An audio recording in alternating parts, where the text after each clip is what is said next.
Hello દોસ્તો, મારું નામ છે તુષાર કડિયા. હું હાલમાં ગુજરાત રાજ્યના મહેસાણા જિલ્લાના વિજાપુર તાલુકાના ગુંચરી ગામે આવેલ પ્રસિદ્ધ રામેશ્વર મહાદેવ મંદિર ખાતે આવેલ છું. આ મંદિર ખૂબ જ વિશાળ અને આકર્ષક છે. મંદિરની બાજુમાં સુંદર ઔષધિ વન બનાવવામાં આવ્યું છે, જ્યાં 108 પ્રકારની ઔષધિઓ, વિવિધ ફૂલ છોડ, ઔષધિ વનસ્પતિઓ અને અનેક પ્રકારના વૃક્ષો જોવા મળે છે. આ સ્થળ કુદરતી સૌંદર્યથી ભરપૂર છે અને પરિવાર સાથે સમય પસાર કરવા માટે ખૂબ જ ઉત્તમ સ્થળ છે. બાળકો માટે રમવા અને વિવિધ પ્રવૃત્તિઓ કરવા માટે પણ ખાસ વ્યવસ્થા કરવામાં આવેલ છે.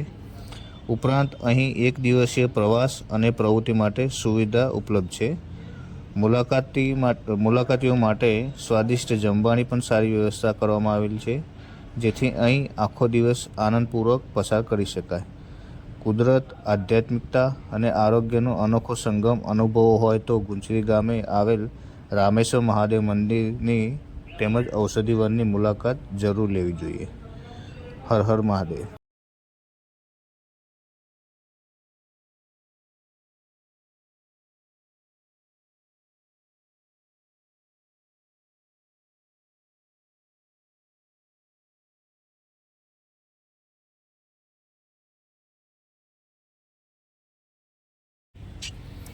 હેલો દોસ્તો, પહેલા ભાગની અંદર ગુંચરી ગામે આપણે ઔષધિ વનની મુલાકાત લીધી હતી, જેમાં તમે જોયું હતું ફળ અને ફૂલ વિશેની માહિતી.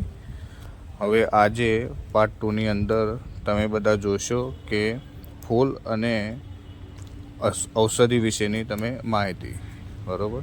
તો ધ્યાનથી જોજો. વિડીયોને જોઈને આગળ તમારા દોસ્તો પરિવારમાં શેર કરજો. બરાબર?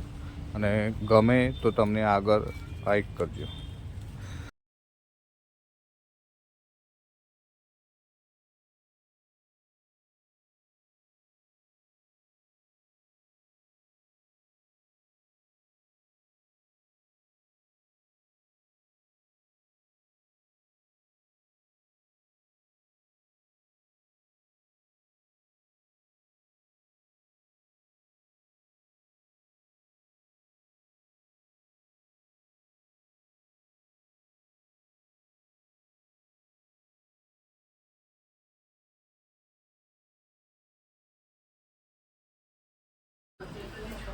બોલો રામેશ્વર મહાદેવ કી જય.